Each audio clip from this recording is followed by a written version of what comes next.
Many of you have probably seen this mistake done before. I've actually seen this boo-boo done in indie features.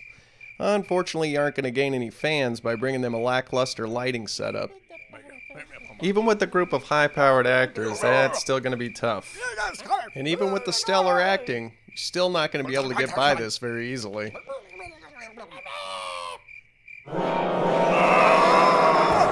Although I don't have access to a professional lighter, or what's called a gaffer in the biz, and all the equipment that they have, I can still help you set up a pretty nice interior shot with the equipment behind me. And the best part is, it's going to be pretty cheap. Here's what you'll need. 2 Chinese lanterns. These will give you a good overall coverage for your scene. I found them for $2.95 each on the internet. Next, you'll need 2 light bulbs to go into the lanterns that have some heavy wattage. Just be careful that the lanterns you get are rated for this. I got these for $3.95 each at my local hardware store. Also, make sure you get a couple of extra light bulbs for the mood light and the key light.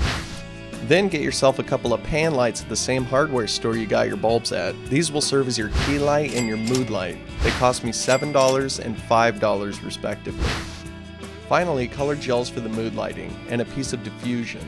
Or you could try to use something like wax paper, but be careful because if you put it too close to the light it might melt. You could either get these online or go to your local photo store. As you can see, it doesn't cost that much to raise your production value a whole ton. Alright, let's get started. First thing we want to do is establish our set. Ours is a little bare, so we're going to want to spruce it up a bit. Pictures, a few throw pillows, a foreground object, and we're all set. Wow, that really ties the room together. I'm using C-stands to hold the Chinese lanterns up, but you can tape them to the ceiling or figure out another way to do it.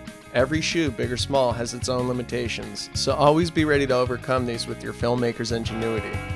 That's a good start. I turned on the Chinese lantern and we have a little bit of lighting, but we're still going to need a key light, which lights the front of me. A key light is basically your main light that is going to be on your character, which could be any manner of lamp or even the sun coming through a window. Okay, now I'm going to set up our mood light over here on the other C-stand on the foot because I want it low and to hit the wall right behind the plant. And I did notice that when I put the gel over it, it's still a little too hot in the camera light. It takes away too much, so I put a little diffusion over it, which really softens it up and makes it more of a nice little hue. You might have missed it, but what I put there was a piece of all-purpose wire which you can substitute for a coat hanger or something around the house, which will hold the gel and the diffusion away from the light.